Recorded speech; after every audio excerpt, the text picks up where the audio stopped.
My mother-in-law, Barbara, gave me a disdainful look over her birthday cake. That familiar sneer of disgust twisted her face. You'll never be as good as Anna, Dennis's ex-fiancée. She had class, she had beauty, she understood what Dennis needed. I rose from the table, my hands surprisingly steady. Then tell Anna to pay all your bills. I'm done funding your lifestyle. Barbara's smirk froze, replaced by confusion. What money? We never received a single dollar from you. It was then I realized something was deeply, deeply wrong. Before we continue unraveling this financial betrayal, thank you for being here. If you believe family should mean honesty, not deception, please consider subscribing. It's free and it helps these important stories reach others. Now, let's look at what was really happening with my money. But allow me to rewind 18 months to when I still believed in the fairy tale of marrying into a difficult family who would eventually accept me. If you're watching this video, please like, subscribe to the channel, and tell me in the comments where you're watching my story of revenge from. I want to know how far it has reached. My mornings at Harford Finance Chelsea started at 7 o'clock. I arrived before the security guard finished his coffee, taking the elevator to the 14th floor, where my corner office overlooked Midtown.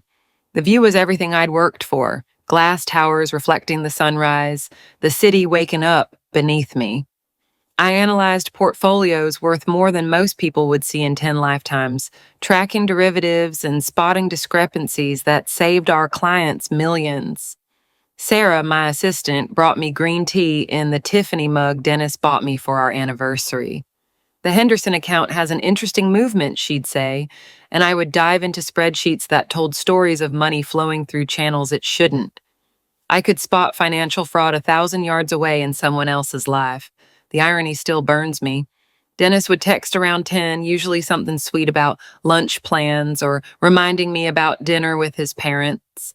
He worked as an independent consultant, business strategy, workflow optimization, the kind of vague descriptions that sounded impressive but generated unpredictable income. Some months he'd land a big client and take me out to expensive Manhattan restaurants to celebrate. Other months, I discreetly covered our mortgage, his car payment, and credit cards without mentioning it. We'd been married 3 years, together 5. He was charming in that way that made you feel like the only person in the room, with dark eyes that crinkled when he laughed, and hands that always found mine in a crowd. I loved how he danced with me in our kitchen while dinner cooked, how he left notes in my lunch bag, how he made me feel chosen. Every Saturday, we made the drive to Queens to visit his parents, 40 minutes holding hands while listening to whatever podcast he was obsessed with that week. But the moment we pulled into the parking lot of their building, something shifted. His hand would slip from mine, his shoulders would tense, and by the time we walked up the 3 flights of stairs to their rent-controlled apartment, he had transformed into someone else's son. Robert, his father, would open the door with genuine warmth. "Janet, you look beautiful as always." He'd take the wine I brought, always the same Merlot that Barbara never drank, but I kept bringing anyway. The flowers I'd picked up at the corner deli disappeared into a vase, barely acknowledged. Barbara would be in their living room, surrounded by photos of Dennis at every stage of his life except the recent ones that included me. She'd look up from whatever she was pretending to read and offer that tight smile that never reached her eyes. "Oh, you're here, Dennis. Did you see the article about Anna's promotion? She's doing so well at the nonprofit. Remember how she used to organize those charity galas?" And there the Anna show would begin, Anna's new job helping underprivileged youth, Anna's volunteer work at the animal shelter, Anna's magical ability to make Barbara's arthritis pain disappear just by walking into the room. The woman had been gone for 4 years, but her ghost sat at every table, floated in the air of every conversation.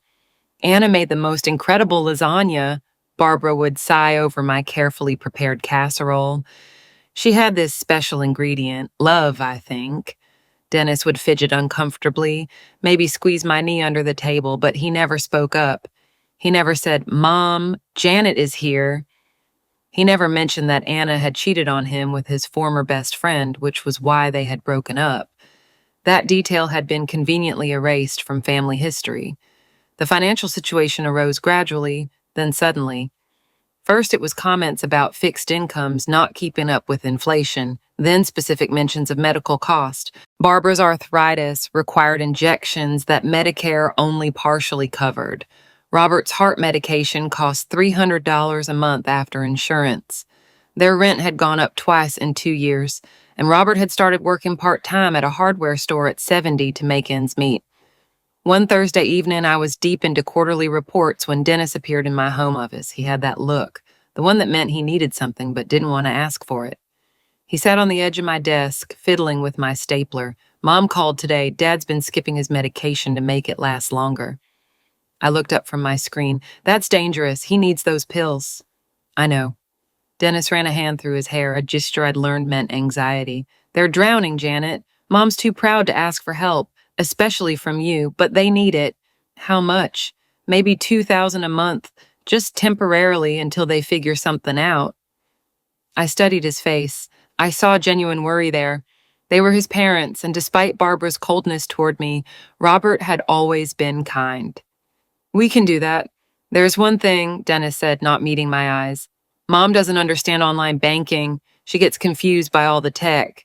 And Dad's pride, he can't take money from his son's wife. If I could receive it and pass it to them, tell them it's from my consulting work, which is picking up. It made sense at the time. Barbara was set one, always complaining about computers and smartphones. Robert was old school Italian, the kind of man who still insisted on paying for dinner, even when he could barely afford it. So I agreed, setting up automatic transfers from our joint account to Dennis's personal one, each one carefully labeled in my spreadsheet. Barbara's arthritis treatment, Robert's medication, apartment maintenance, $2,000 a month, then $1,500 when the rent went up. Small amounts for someone who analyzed million-dollar portfolios, but they added up. So this was family. This was what you did for family. Even when that family spent every dinner reminding you how inferior you were to a woman who had been gone for years. 3 months had passed since I'd started sending money, and the transfers had become as routine as my morning coffee. That March evening, we sat around Barbara's table eating a pot roast that was somehow both dry and swimming in grease. The apartment smelled of overcooked vegetables and the Glade air freshener Barbara used to mask the old carpet's dampness. I had to skip the injection again this week, Barbara announced, cutting her meat with dramatic precision. These treatments are so expensive, sometimes I wonder if the pain is worth us going broke. My fork paused halfway to my mouth. The Tuesday before, 2400 had left my account specifically marked for her arthritis treatment. I turned to Dennis, but he was already redirecting the conversation with practiced ease. Kyle bought a new motorcycle, he said, gesturing to his younger brother. Show Janet the pictures. Kyle pulled out his phone, eager to show off the chrome and black Harley he'd somehow acquired, despite being unemployed for 6 months. Got a great deal from a buddy who needed quick cash, he explained, scrolling through photos of himself posing with the bike in various Queens locations. Barbara didn't seem to register the oddity of her broke son buying a motorcycle while supposedly unable to afford health care. She just smiled at Kyle with a warmth she never directed at me, reaching out to pat his hand. You deserve nice things, sweetie. You've been through so much. The following weeks brought more oddities. Dennis's laptop, which had always been casually open on our kitchen counter, suddenly required a password. New client contracts, Sanchex, he explained when I asked. They're paranoid about confidentiality, tech startup stuff, you know how it is. I didn't actually know how it was.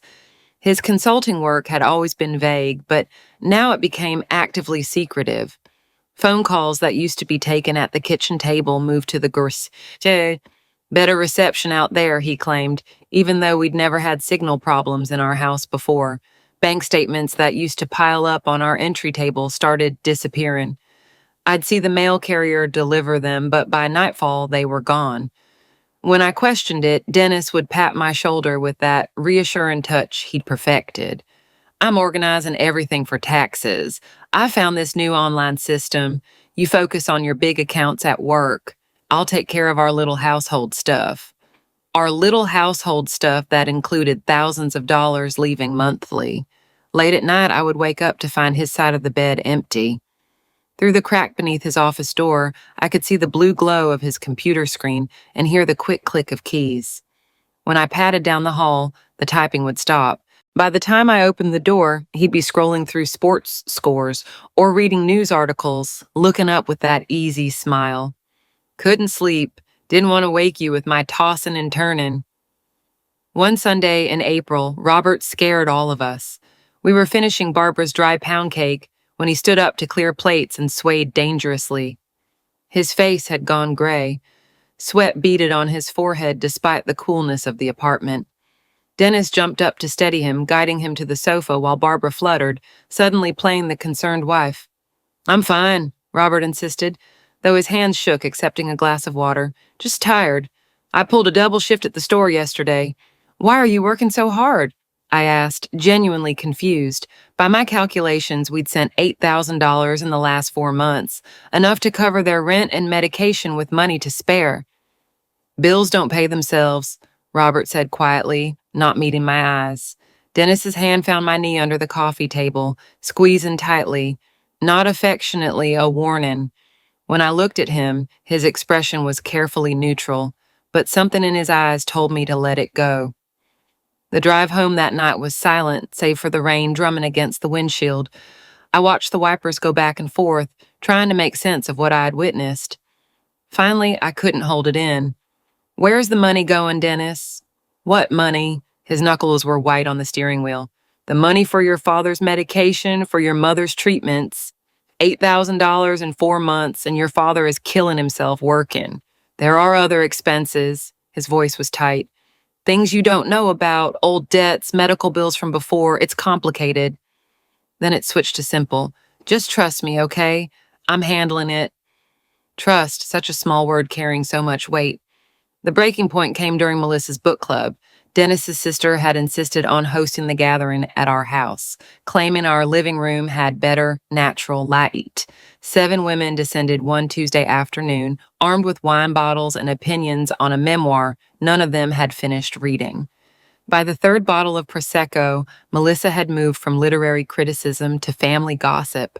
Her voice carried into the kitchen where I was replenishing the cheese plate. "Dennis has been so good to Anna lately," she said to her friend Carol. "You know, she's been struggling since her boutique went under. But family helps family, right? Even exes. That's what makes the Whitmores special." My hand paused on the brie knife. Carol made appropriate sympathetic noises. "How long were they together again?" 6 years, can you believe it? Everyone thought they'd get married. Barbara still has the wedding magazine she collected for them. But time, you know. Anna needed to find herself, and Dennis needed, well, he found Janet. The way she said my name, as if I were a consolation prize Dennis had settled for. I walked back into the living room carrying the cheese plate, my face carefully arranged in hostess neutrality. "Anna is having a tough time?" I asked casually, setting the plate on the coffee table. Melissa's eyes went wide, suddenly realizing I had been listening. The wine had made her sloppy. "Oh, just normal stuff. Starting over is hard. Dennis mentioned, I heard somewhere that she's doing better now." Dennis mentioned, "No, maybe I don't really remember where I heard it. She was backpedaling frantically now, throwing glances at the other women for help. Probably Facebook. You know how news travels." That night, I lay in bed listening to Dennis breathe beside me. His sleep was peaceful, untroubled. His arm was around my waist, as it had been every night for 3 years, the same arm that held me during scary movies, that pulled me closer in crowded places, that made me feel safe and chosen. But Melissa's words echoed in my mind. Family helps family, even exes. Dennis has been so good to Anna. I thought about the password on his laptop, the calls in the garage, the disappearing bank statements, Kyle's motorcycle, Robert's exhaustion, Barbara's skip treatments, despite my specifically marked payments. The numbers started arranging themselves in my head as they did when I analyzed portfolios at work, money in, money out, patterns and discrepancies. $8,000 in 4 months, yet no visible improvement in his parents' situation. Dennis's vague explanations, Barbara's continuous complaints, and now Anna's name surfacing like a body that wouldn't stay buried. I turned to study Dennis's face in the dark. He looked younger asleep, almost innocent. The lines of worry that creased his forehead during the day were smoothed out at night. This was the man I had married, who had promised to love and cherish me, who had stood at the altar and said I was his future. But futures, I was learning, could be built on very shaky foundations. Sleep became impossible after Melissa's wine-fueled revelation about Anna. I spent the rest of that week moving through my days like a ghost, analyzing portfolios at work while my mind analyzed possibilities. Dennis noticed nothing. He still kissed me goodbye each morning. He still sent me heart emojis at lunch. He still cuddled beside me at night as if everything were normal. Thursday morning, he left for what he called an early client meeting. I watched from our bedroom window as his car disappeared around the corner. Then I stood there for another 5 minutes to make sure he wouldn't return for something forgotten. The house felt different when I was alone with my suspicions. Every corner seemed to hold secrets. Every drawer could contain evidence. His laptop lay on his desk in the home office, closed but not locked. Dennis had grown comfortable in his deception, careless with his tools. I opened it and was faced with the password screen, my fingers hovering over the keys. Our anniversary date, nothing. His birthday, nothing. I tried variations of our address, his mother's maiden name, even Barbara 1952, out of desperation. Then, almost as a bitter joke, I typed Anna 2020. The screen unlocked. My chest tightened as his desktop popped up, cluttered with folders and files I had never seen. His email was already open in a browser tab, logged in and waiting. The most recent thread was from Barbara, sent just 3 hours ago. Janet seemed suspicious at dinner. Keep her calm until after my birthday, then we can reevaluate the arrangement. My hands trembled as I scrolled through his correspondence. Dozens of emails dating back 18 months, creating a chronology of deceit. Barbara instructing Dennis on what to say when asking for money. Tell her it's for my arthritis. She won't question medical needs. Kyle joking about his investment portfolio funded by his brother's brilliant long-term strategy. But the document that stopped my heart was a Google spreadsheet titled Operation Keep an Share de Faute. The columns were meticulously organized. Date, amount received from Jan, actual distribution, cover story told. My name popped up like a punchline throughout. Jan bought the medication story. Jan didn't question the roof repair. Jan too busy with work to notice. I photographed the screen with my phone. Then I remembered Dennis could check browser history. No, I needed to be smarter. I forwarded everything to my private email account, the one I used for online shopping. Dennis didn't know about 23 emails, 14 attachments, one devastating spreadsheet detailing exactly how my money had been divided. Of the $42,000 I had sent over 18 months, only $15,000 had actually gone to Barbara and Robert. The spreadsheet showed it clearly. Occasional payments for legitimate expenses, just enough to maintain the cover story. Anna had received $12,000, marked as boutique recovery fund and temporary support during transition. Cal's $8,000 was labeled as investment opportunities, with notes about cryptocurrency losses and sports betting debts. The remaining $7,000 was marked as administrative costs, Dennis's fee for managing the scam. I sat back in his chair, my professional pride wounded almost as much as my heart. I caught fraud for a living. I had saved clients millions by spotting discrepancies others missed. Yet, in my own home, I had been blind to a conspiracy involving my husband's entire family. The shower was running upstairs. Dennis showered a lot, one of those habits I used to find it endearing. 20 minutes minimum, sometimes 30 if he was thinking through problems. I had time to dig further. His sent folder revealed messages to Anna, not love letters, something worse, business updates about his financial support. This month's payment will be delayed. Janet is getting suspicious, need to be careful. And Anna's replies, grateful and oblivious. Thank you, Dennis. Tell your trust fund manager I appreciate the help during these hard times. Trust fund manager. They told Anna the money was coming from Dennis's fictitious trust fund. I printed everything. The printer word mirroring my racing thoughts, bank statements from our joint account showing every transfer, screenshots of the Google Doc, the email threads. When the shower stopped, I had 40 pages of evidence secured in my work bag. I closed the laptop, my heart hammering, as I listened to Dennis's footsteps above. When he came downstairs, hair still damp, I was at the kitchen table with my coffee and the morning news on my tablet, looking like any other Thursday. "Good morning, beautiful," he said, kissing the top of my head. "Sleep well?" "Like a baby," I lied, without looking up from my screen. The rest of the morning was an agony. Dennis hummed while he made his breakfast, complained about the traffic reports, kissed me goodbye with the same lips that had been lying to me for 18 months. After his car pulled away, I called in sick to work, the first time in 3 years. I sat in my car in our driveway with the windows down despite the April chill, spreading the printed pages onto the passenger seat. With a yellow highlighter, I marked every lie, every diverted payment, every false emergency that had parted me from my money. The roof repair Barbara claimed cost $3,000.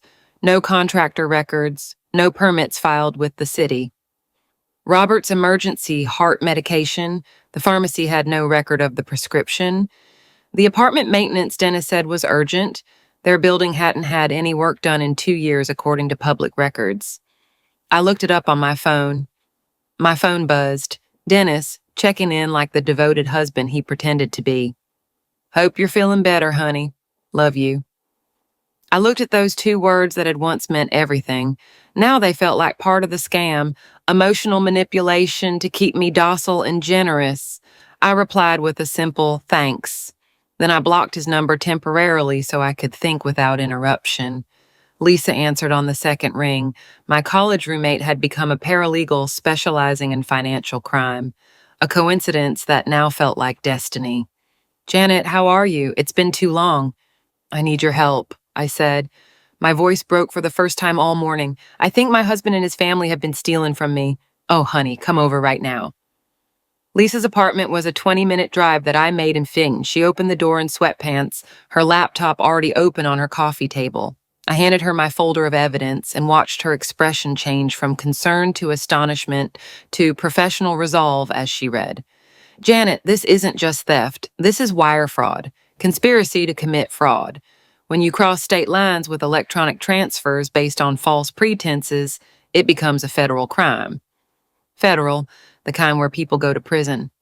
Your husband could get 5 years. Barbara and Kyle could be charged as co-conspirators." She pulled up legal databases on her laptop, showing me similar cases. "You have everything documented. This is a prosecutor's dream case." We spent 3 hours building a comprehensive file. Lisa helped me create a timeline, organize evidence, and prepare an affidavit. She also gave me advice I didn't want but needed to hear. Don't confront them alone. Don't give them time to coordinate stories or destroy evidence. And whatever you do, don't let them know you know until you're ready to use it. "Barbara's birthday dinner is Saturday," I said, an idea forming. "The whole family will be there. Dennis, Kyle, Robert, even Melissa." Lisa smiled grimly. "Public confrontation means witnesses. Smart. But Janet, are you ready for your marriage to be over? Because there's no going back from this." I thought about Dennis's password. Anna 2020. 4 years after they broke up, she was still important enough to be his digital key. I was the one paying the bills, but Anna was the one coded in his memory. "My marriage ended 18 months ago," I said. I just didn't know it yet." Friday passed in a blur of false normalcy. I went to work, analyzed portfolios, attended meetings, all while my evidence folder remained locked in my desk drawer like a loaded weapon. Dennis texted me throughout the day, casual messages that now felt like surveillance. "How's your day going? Want Thai food tonight? Mom's excited about tomorrow." Every message, another manipulation, another performance in our theatrical marriage. That evening, he found me in the bathroom, applying mascara for our traditional pre-birthday dinner. His arms wrapped around my waist from behind, his chin resting on my shoulder as we looked at each other in the reflection. "You look beautiful," he murmured against my neck. "Mom doesn't deserve you at her party." The irony of that statement made me bite my tongue until I tasted copper. Saturday dawned gray and drizzling, the kind of April day that couldn't decide if it wanted to be winter or spring. I dressed carefully, professional yet not threatening. The navy blue dress Dennis always said made my eyes look amazing. If this was going to be my last performance as the beautiful daughter-in-law, I would look the part. The drive to Queens felt longer than usual. Dennis filled the silence with chatter about his fictitious client meetings, future projects that would finally stabilize his income. His hand found mine at a red light, squeezing gently. Thanks for being so patient with my family. I know Mom can be difficult. 3 years of difficult, I said quietly. It'll get better. She just needs time. Time says, as if 18 months and 42,000 hadn't been enough. Barbara's apartment building loomed gray against the darker sky. We climbed the 3 flights of stairs slowly, Dennis carrying wine and flowers while I carried my purse, heavier than usual with my fully charged phone and the recording app ready. The stairwell smelled of boiled cabbage and old carpet. Someone's TV rumbled through thin walls. Dennis knocked instead of using his key, our arrival choreographed like everything else. Barbara opened the door wearing her best dress, the purple one she saved for church and special occasions. Her face lit up, seeing Dennis. Then it dimmed slightly, registering me behind him. There's my birthday boy. She pulled Dennis into a hug that lasted uncomfortably long, then turned to me with that practiced smile. Janet, you came. Wouldn't miss it, Barbara. The apartment had been transformed. Her good china was set.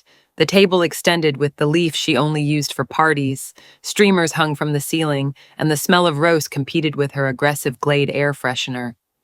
This wasn't just a birthday dinner. This was an event, a production. Kyle was already sprawled on the sofa, beer in hand, that expensive watch catching the light every time he lifted the bottle. He had slicked back his hair and wore a new shirt, playing the part of the successful young man instead of the unemployed gambler living off my transfers. Janet, Robert rose from his recliner, genuine warmth in his tired eyes. He looked worse than last week, more gray, more frail. You look lovely, dear. Melissa arrived minutes later with her husband, Tom, who immediately sat down in front of the TV with Kyle. She hugged everyone except me. I got an air kiss that missed by 6 inches. Anna sent a card, Barbara announced, waving a pink envelope like a trophy. So thoughtful. Even with her busy new position, she remembered. She read it aloud, every word a deliberate knife. Dear Barbara, happy birthday to someone who has been like a second mother to me. Thank you for all your support during my difficult times. Love always, Anna. Dennis's jaw tightened. He knew this was too much even for Barbara, but he said nothing, just opened wine bottles while I arranged the appetizers no one would eat. I truly wonder if you were in my place, what would you do? Would you choose to be quiet to maintain peace? Or would you dare to face everything to reclaim your voice? I want to know your opinion because every story is like a candle that can light the way for someone else. Dinner was Barbara's best performance yet. Story after story about Anna's accomplishments, each one presented directly to me like evidence in a trial. Anna's promotion at the nonprofit, Anna's volunteer work with disadvantaged youth, Anna's natural ability to make everyone feel special, unlike some people who just throw money at problems. That last comment made Dennis wince, but he still remained silent. The cake came out, a yellow supermarket cake with sickly sweet frosting that read, Happy 72nd birthday, Barbara in purple script. We sang while Barbara reveled in the attention, her eyes locked on mine throughout the song like a predator watching its prey. After she blew out the candles, after the obligatory applause ceased, Barbara put down the cake server and turned to face me fully. The room suddenly felt smaller. Everyone leaned forward slightly as if they had been waiting for this moment. You know, Janet, her voice began with that false sweetness that preceded every insult. I've been thinking a lot lately about compatibility, about how some people just fit, while others never quite make it. Dennis grabbed my hand under the table, not supportively but warningly. Barbara continued, every word carefully chosen. Anna understood Dennis in a special way. They had this connection, this natural rhythm. She knew what he needed without being told. She made him better just by existing. Mom, Dennis said quietly, but she held up a hand to silence him. I'm just being honest. Janet deserves honesty, doesn't she? Barbara's smile was razor sharp. You try, dear. We can all see you try, but you'll never be as good as Anna. You'll never measure up to what she and Dennis had. Some things just can't be forced. The room held its breath. Kyle smirked behind his beer. Melissa studied her cake with fake intensity. Tom kept watching football. Robert stared into his coffee as if it contained escape routes. And Dennis, Dennis sat there with my hand in his and said absolutely nothing. It was then that I heard my own voice, steady and clear. Then tell Anna to pay all your bills. I'm done funding your lifestyle. The words dropped like grenades into the silent room. Barbara's triumphant smile froze. Then it crumbled into confusion. What? What money? We never received a single dollar from you. The lie was so blatant, so absolute, that for a second I wondered if we were all living in different realities. But then I saw Dennis turn pale. I saw the smirk wipe off Kyle's face. I saw Melissa's eyes go wide with panic. I pulled out my phone with deliberate calm, opening my banking app with steady fingers. Should we review the transfers, Barbara? Or would you prefer to maintain this fiction that you've never received money from me? I don't know what you're talking about, Barbara stammered, but her voice had lost its strength. January 2000, my voice began, using the same professional tone I used when presenting to clients. 2,400 for Barbara's arthritis treatment.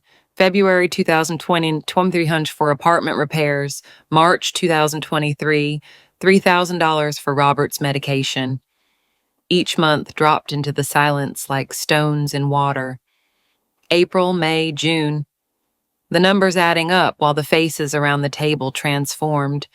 Barbara's confusion turned to something else, something akin to fear. Kyle put down his beer with a shaking hand. Melissa leaned back in her chair, as if trying to disappear. July 2023, $3,000 for an emergency roof repair. August, September, October. Shall I continue? 18 months of transfers, Barbara. $42,000 in total. All carefully documented, all sent to Dennis for your supposed medical expenses. Robert's coffee cup rattled against the saucer as he set it down. His voice, when it came, was barely above a whisper, but it carried the weight of mountains. Dennis, did you give Janet's money to us? The question hung in the air between father and son like a blade about to fall.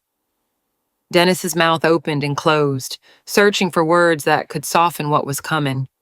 His face had gone the color of old paper, and his hand let go of mine to clutch the edge of the table.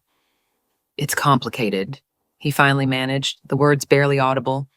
Uncomplicated, I said. My voice was firm as granite. Dennis looked around the table as if searching for allies, but he only found expectant faces. Even Barbara seemed to be holding her breath, though whether out of fear or anticipation, I couldn't tell. Anna reached out to me 6 months after we got married, he began, his words tumbling out. Her boutique was failing. She'd invested everything, her savings, loans from friends, credit cards maxed out. She was going to lose her apartment. So you gave her my money, I stated. I didn't ask. It wasn't supposed to be like that. Dennis's voice cracked, revealing the boy beneath the man. Mom said, we all thought Anna just needed time to get back on her feet. That she and I were meant to be together and you were Dennis couldn't meet my eyes. Convenient, stable, someone who could help during the transition. A transition, and there was the word that reduced our entire marriage to a temporary arrangement. A bridge between Dennis's past and his supposedly inevitable future with Anna. You knew. I turned to Barbara, whose face had transformed into something I had never seen before, not the sneering superiority I was used to, but something harder, more calculating. You orchestrated this whole thing. Barbara straightened in her chair, and when she spoke, her voice had lost all pretense of sweetness. Anna and Dennis belonged together, and anyone could see that. You were never supposed to be permanent, Janet. You're too cold, too focused on numbers and careers. Anna understood family. She understood what Dennis needed. What he needed was my money, I said. Man, your money was the least you could contribute, Barbara retorted, the mask now fully dropped. I coached Dennis exactly how to approach you, when to ask, how much to request, what stories would work. Every month we reviewed what worked and what didn't. Janet responds well to Dad's health issues, I'd tell him. Use that angle more. Tom had muted the TV. Even the neighbor's TV seemed quieter, as if the entire building were listening to Barbara's confession. You instructed your son to defraud his wife. Robert's voice was barely recognizable, thick with something between rage and grief. I instructed him to secure his future, Barbara corrected, lifting her chin with astounding pride. Anna is his soulmate.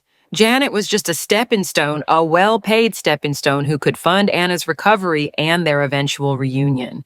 Mom, stop, Dennis pleaded, but Barbara was past stopping. 3 years we've been planning this. 3 years enduring your presence at my table, pretending you belonged here. Every dinner, every holiday, watching you sit in the chair that should have been Anna's. But we knew it was temporary. Once Anna was stable, once her business debts were paid, Dennis could divorce you and be with the woman he truly loves. Every word was a calculated blow, delivered with the precision of someone who had been rehearsing this speech in her mind for months. The strange thing was, instead of feeling destroyed, I felt oddly liberated. The mask was off, the pretense was over. This was the real Barbara, the real family I'd married into. Robert's chair scraped against the floor as he stood up. His whole body was trembling. You let me work double shifts. You let me skip my heart medication. You watched me almost collapse from exhaustion, all while stealing from Janet to give it to that woman. We weren't stealing, Dennis protested weakly. It's community property, marital assets. You had a right to lie, commit fraud, document false expenses. I pulled out my phone again, scrolling to the screenshot of the Google document. I should read from your own records, Dennis. March 15th. Told Jan the roof was leaking. Actually for Anna's rent. April 2nd. Dad's medication story worked perfectly. Jan didn't question the amount. Kyle Thin, who had been silent until now, suddenly knocked over his beer bottle trying to stand up. The liquid spilled onto Barbara's good tablecloth, but no one moved to wipe it up. This is crazy, he muttered, his eyes darting toward the door. I thought the money was from Dennis's consulting. Mom said he was doing really well. Doing really well, I laughed, but there was no humor in it. Your brother hasn't had a legitimate client in 8 months. That watch you're wearing, that motorcycle paid for with money I sent for your father's heart medication. Kyle's hand automatically went to the watch, a Rolex that glittered in the dining room light. Mom said Dennis gave me an investment opportunity, cryptocurrency. I was going to pay it back when it went up. $8,000, Kyle. You took $8,000 that was supposed to keep your father healthy. I didn't know. Kyle's voice rose in a panic. Mom handled everything. She said it was family money we all deserved a piece of. A piece of what? Robert's voice boomed, making everyone jump. I had never heard him raise his voice before. A piece of the theft, a piece of the fraud, my own family conspiring behind my back while I worked myself to death. You were never supposed to work those extra shifts, Barbara said, her tone shifting to irritation as if Robert were ruining her carefully laid plans. If you had just accepted that we needed help. Help? This isn't help. This is robbery, grand larceny, wire fraud. Robert's face had gone from gray to red.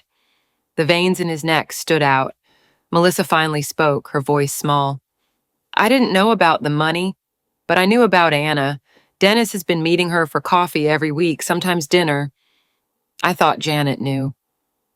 Another piece clicked into place. All those client meetings, those networking events, those late nights in the office. How many were actually spent with Anna every week? I asked Dennis directly. He nodded miserably. We needed to coordinate the payments, make sure her creditors were being paid in the right order. It was business. Business, I repeated. Is that what you call it when you protect your laptop with her name and the year you met? Dennis's head snapped up. You check my computer. Anna 2020. Seriously, Dennis? You weren't even creative enough to use something that wasn't about her. Barbara stood up, trying to reclaim control of her narrative. None of this matters. Anna and Dennis will be together eventually. You can't stop destiny, Janet. You were always just convenient. Yes, Barbara, you've made that abundantly clear. The convenient fool with the paycheck who funded your son's ex-fiance's lifestyle while you all laughed behind my back. We never laughed, Dennis said quietly. No? Then what do you call the family group chat? The one you never added me to where you all discussed how to handle Janet, how to keep me comfortable but controlled? Dennis's silence was all the confession I needed. I reached into my purse and pulled out the folder Lisa had helped me prepare. Thick with evidence, color-tabbed, as professional as any case file I would submit at Hartford Financial. You want to know what this is? I placed it on top of Barbara's birthday cake, right onto the frosting. These are 18 months of documented, verified wire fraud and conspiracy. Barbara reached for the folder, but I put my hand on top of it. Not yet. First, you're going to listen. I opened the first tab, displaying the printed emails for everyone to see. Email from Barbara to Dennis, Feb 12th. Tell Janet the roof is leaking.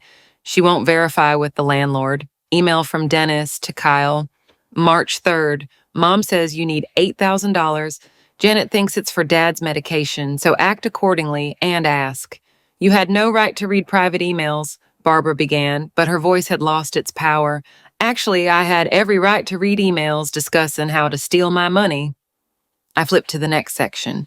Bank statements showing every transfer, $42,000 in total, each one with what I was told versus where the money actually went. My attorney. Yes, Barbara, I have an attorney. She calls this documentary evidence of conspiracy to commit wire fraud. Attorney? Dennis's voice cracked. Lisa Brennan, specializing in financial crime. She has reviewed everything. I'm showing you Lisa's contact information. I pulled up Lisa's contact on my phone. She's waiting for my call. One word from me and this becomes a federal investigation.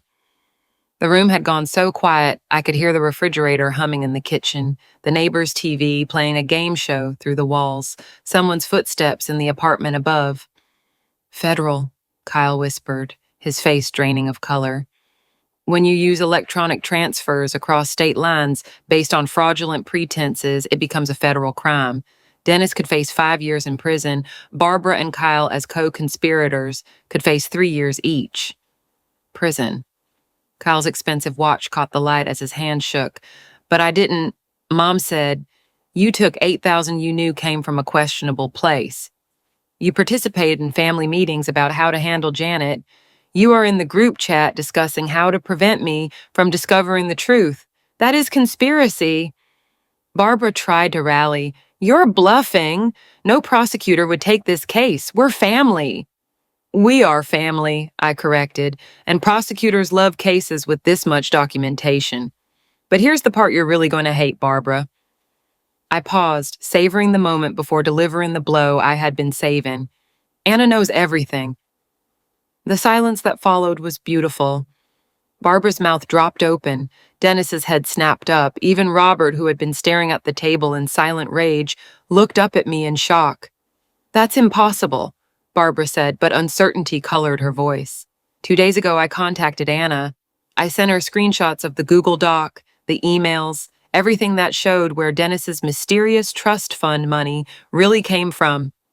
Would you like to hear her reply? I pulled up the email on my phone, reading Anna's words aloud. Janet, I'm absolutely horrified. Dennis told me the money came from a family trust fund left by his grandmother. I had no idea it was coming from you. I'm willing to pay back what I can and testify as to what Dennis told me. No woman deserves to be treated this way. She's lying, Dennis said desperately. Anna wouldn't. Anna has more integrity than this entire family put together.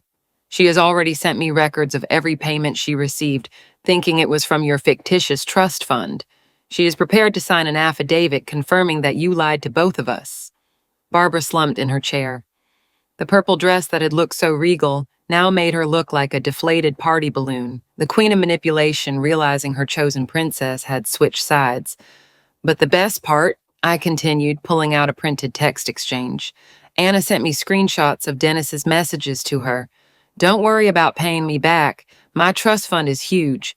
Grandma wanted me to help the people I care about. Janet doesn't know about the trust fund. She might feel weird about me having family money. I looked directly at Dennis. You lied to everyone, to me about where the money was going, to Anna about where it was coming from, to your parents about... Actually, I'm not sure you told your parents any truth. Tom had abandoned all pretense of watching TV, staring at the unfolding disaster with his mouth open. Melissa was silently crying, and mascara running down her cheeks. Robert's hands were clenched into fists on the table, his knuckles white. So here is what's going to happen, I said, pulling out the documents Lisa had prepared. Option 1, Dennis signs this post-nuptial agreement acknowledging the $42,000 debt. Barbara and Robert sign these affidavits confirming they never received the money. I sent for their expenses. Kyle documents every penny he took and agrees to a repayment plan. Everyone cooperates, and this remains a civil matter. Option two, Barbara asked, though she clearly didn't want to know. Option two is I call Lisa right now. She contacts the FBI tomorrow morning. They freeze your accounts, investigate your finances, and you explain to federal agents how you orchestrated 18 months of wire fraud. I spread 3 documents on the table, pushing aside the birthday cake plates and Barbara's anniversary china, post-nuptial agreement for Dennis, affidavit for Barbara and Robert, financial disclosure for Kyle. This is extortion, Barbara said weakly. This is consequence, I corrected, something none of you have faced before. Dennis took the pen with a trembling hand. If I sign this, what happens? We divorce, you pay back the money from your retirement fund and future earnings, you stay out of prison. You keep your professional reputation. What's left of it? And if I don't sign, then you explain to the FBI, your employer, and every future romantic partner why you have a federal fraud conviction. Tell me whether you have parents, grandparents, or older family members who deserve more respect than they currently receive from their families. Alternatively, tell me if you yourself are going through a situation in which you're not appreciated as much as you truly deserve. Dennis signed his name. Each letter seemed to physically hurt him to write. His signature, which had once looked so elegant on our marriage certificate, now looked like the scrawl of a defeated man. Barbara took the pen next. Her hand was shaking so badly she could barely hold it. I never thought... No, you never thought I would find out. You never thought the convenient fool with the paycheck would discover your scheme. She signed, tears finally breaking her composure, not tears of remorse. Barbara wasn't capable of that. Tears of rage because her perfect plan had failed. Kyle signed quickly, eager for this nightmare to be over. His Rolex caught the light one last time as he handed the document back to me. Robert was the last to sign, and when he looked at me, his eyes were red. Janet, I'm so sorry. I didn't know. I know you didn't, Robert. You're the only innocent person at this table. I gathered the signed documents, placing them carefully back into my folder, the evidence of their conspiracy now joined to their written confessions. I stood up, picking up my purse, feeling lighter than I had in 18 months. Wait, Barbara said, trying one last manipulation. Family doesn't do this to family. I turned at the door, looking at the wreckage of Barbara's birthday dinner.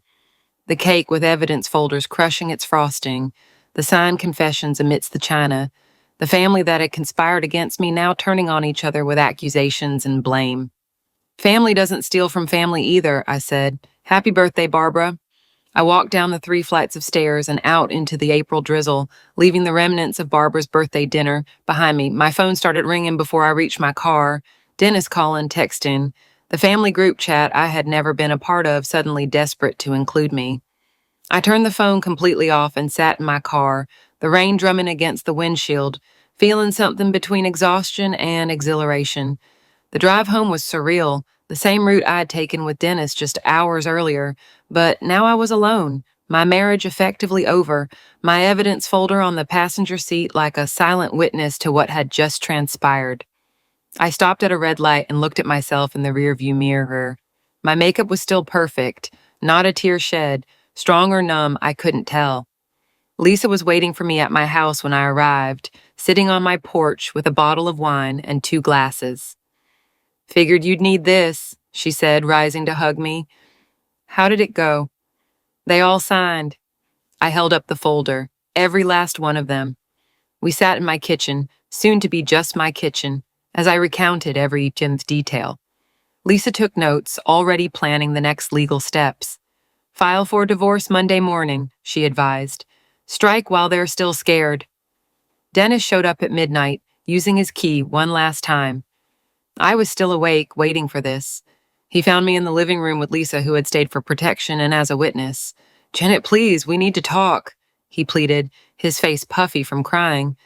Talk to my attorney, Lisa said coolly, and leave your key on the table. This is my house, too. Not after Monday, I said. You signed a post-nuptial agreement acknowledging the debt and the fraud. No judge will let you stay here. He stood there in our doorway, my doorway, looking like a stranger. He had always been so small, so pathetic. or I had just been too much in love to see it. I loved you, he said quietly. You love my paycheck, I corrected. There's a difference. Monday morning, Lisa filed the divorce papers while I went to work. Sarah, my assistant, took one look at my face and brought me extra strong tea without asking questions. By noon, the news had somehow spread through the office. Not the details, just that I was divorcing Dennis. My boss, Margaret, called me into her office. I heard about your situation, she said carefully. You need time off. No, I need work. I need normalcy. She studied me for a moment. There's a partner position opening next month. I wasn't going to bring it up yet, but given the circumstances, maybe focusing on your career would be good for you. Dennis was served with the papers at his parents' apartment that afternoon. He called me 17 times before I blocked his number. Then Barbara started calling from her landline, leaving voicemails that progressed from pleading to threatening. I saved them all. More evidence just in case. Then by Thursday, Dennis had liquidated his retirement fund. $30,000 appeared in my account with a note, partial payment per agreement. The remaining $12,000 would come in monthly $500 installments, though I doubted I would ever see all of it. Kyle texted me that weekend, I lost my job because of you. You never had a job, I texted back. Then I blocked him too. The real surprise came 3 weeks later. Anna called, her voice tentative. Janet, I know this is weird, but I was wondering if we could meet. I have some things I need to tell you. We met at a downtown coffee shop, both awkward, until Anna said, So we both married into the Whitmore dysfunction, and we burst out laughing. Technically, I never married into it, she corrected. Thank God. Anna showed me years of emails from Dennis dating back to their relationship and continuing through my marriage. The recent ones about his trust fund were just the latest in a long pattern of lies. He had been lying to her throughout their relationship, too, about his job prospects, his family's financial situation, even about why they broke up. Barbara told me you cheated on him, I said. Anna almost spit out her coffee. What? He cheated on me with my roommate. Barbara knew. She helped him cover it up. We sat there for 3 hours comparing notes, unraveling lies, realizing how profoundly we had both been manipulated. When we finally stood up to leave, Anna said, We should do this monthly, like a survivors therapy group. Our first official dinner was at an expensive Italian place where we toasted with pricey wine I could finally afford now that I was no longer funding Dennis's family. To Barbara's matchmaking skills, Anna said, raising her glass. She wanted Dennis to end up with me so badly that she forgot to ask if I wanted him back. What did you tell him when he approached you after the birthday disaster? I told him I was going to testify in your civil suit and to lose my number. The civil suit was Lisa's idea.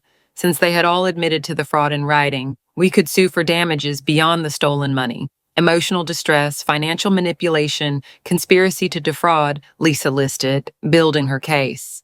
Dennis's struggling consulting business completely collapsed when word of the fraud got out. Apparently, clients don't trust financial consultants who steal from their spouses.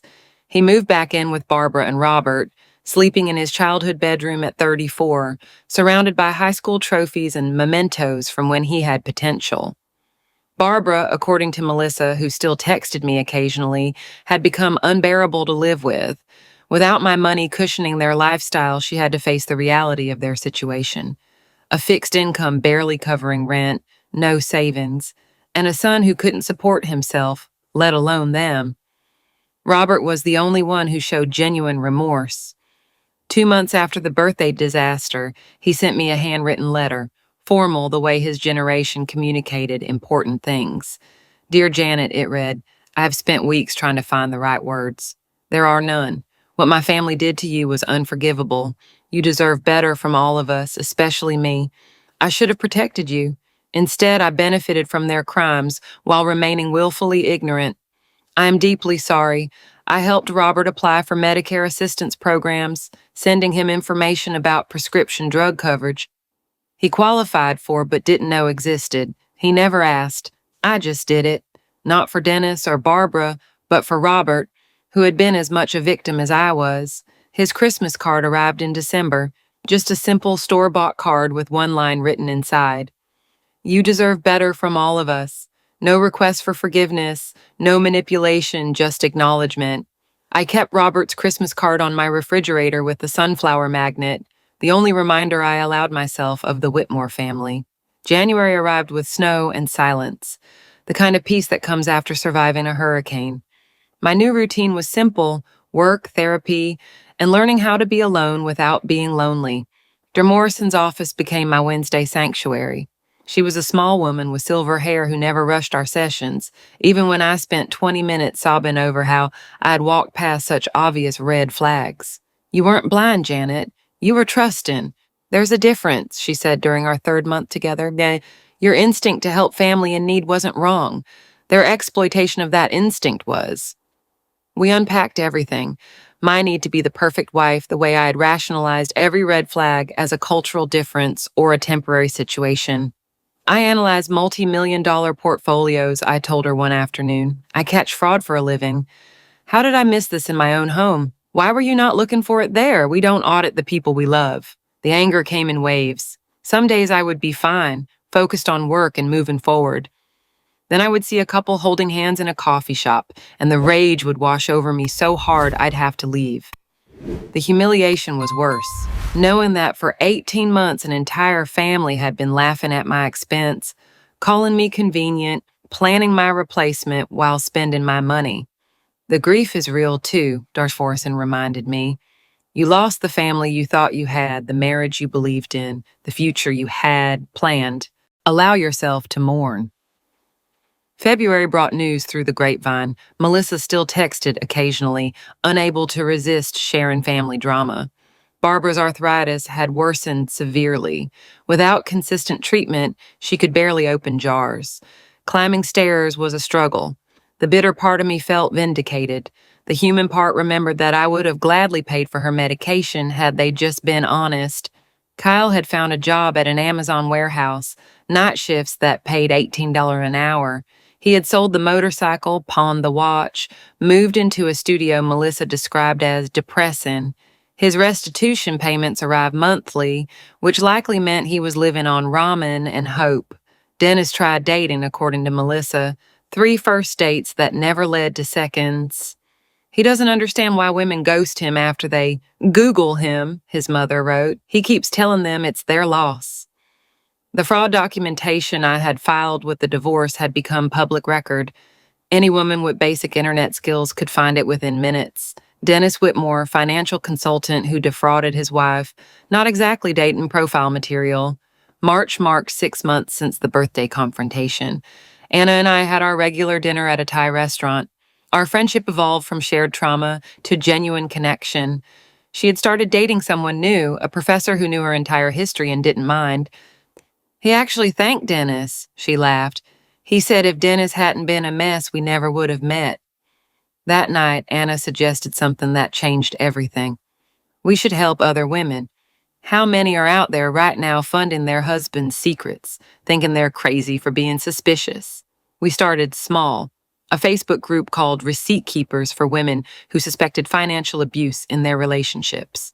Within a week, we had 50 members. Within a month, 300 women sharing stories that echoed mine: disappearing money, elaborate lies, family conspiracies. I wrote our first guide, Red Flags and Financial Abuse. Anna contributed When the Family Becomes the Enemy. We answered questions, reviewed bank statements, helped women document their suspicions. What started as processing our own trauma morphed into something bigger. My promotion to senior partner arrived in April. Margaret called me into her office with champagne. Your handling of your personal situation demonstrated remarkable professionalism, she said. You turned a crisis into education, helping protect our clients from similar schemes. That is leadership. The raise was substantial, more than enough to cover what I had lost to the Fisit Mercedes. I celebrated by buying a new apartment, smaller than the house I had shared with Dennis, but entirely mine. No memories on the walls, no ghosts in the corners. Moving day was emotional. Anna helped, along with 2 women from Receipt Keepers who had become genuine friends. We painted the living room a soft blue. We hung curtains Dennis would have hated. We arranged furniture without regard for anyone else's opinion. This is your revenge, Anna said, looking around the space. Living well, helping others, becoming who you were meant to be without them. May brought an unexpected message from Robert. Not a letter this time, but an email through the receipt keeper's website. Janet, I wanted you to know I have left Barbara. I'm living with my brother in New Jersey now. The birthday dinner opened my eyes to more than just the money. Thank you for showing me the truth, even though it hurt. I'm getting help for my health through the programs you suggested. I read Robert's email 3 times before replying with a simple, wishing you health and peace. Barbara's empire had truly crumbled. Without Robert's Social Security supplementing her income, without my money flowing in, without Kyle's contribution, she was alone with Dennis in that apartment, 2 people who had built their relationship on deceiving others, now trapped with only each other. By June, Receipt Keepers had grown into a registered, non-profit organization. We held our first in-person workshop at the community center, teaching women how to track finances, document suspicious activity, and protect themselves legally. 30 women attended. 3 were actively planning exits from abusive financial situations. You saved my life, one woman told me after showing me the spreadsheets she had created based on our template. I thought I was paranoid. You showed me I was right. Sitting in my apartment that night, windows open to the summer air, I thought about revenge. It wasn't the dramatic confrontation at Barbara's birthday, though that had felt satisfying. It wasn't the legal documents or the recovered money. It wasn't even watching their lives crumble without my financial support. The real revenge was this: transforming the pain into purpose, building a life they couldn't touch, helping other women avoid my mistakes, creating a chosen family of survivors who understood that documentation beats manipulation every time. Barbara had been wrong about one thing in particular. She had said I was too cold, too focused on numbers and careers. But those very qualities, the analytical mind, the attention to detail, the insistence on documentation, had saved me. And now they were saving others. My phone buzzed with a receipt keeper's notification. Another woman joining, another story shared. Another person learning that feelings of suspicion usually mean something, and that receipts never lie. I thought of Dennis, probably sitting in that apartment listening to Barbara complain about her arthritis, of Kyle heading into another warehouse shift, of the family who had banded together to deceive me, now fractured beyond repair. Then I closed the notification and made dinner in my kitchen, in my apartment, in my new life. Barbara was right about one thing: I would never be as good as Anna. I was better. I was free. If this story of financial revenge had you on the edge of your seat, hit the like button right now. My favorite part was when Janet pulled out her banking app at Barbara's birthday dinner and started reading those transfers out loud. What was your favorite moment? Let me know in the comments below. Don't miss out on more thrilling stories like this one.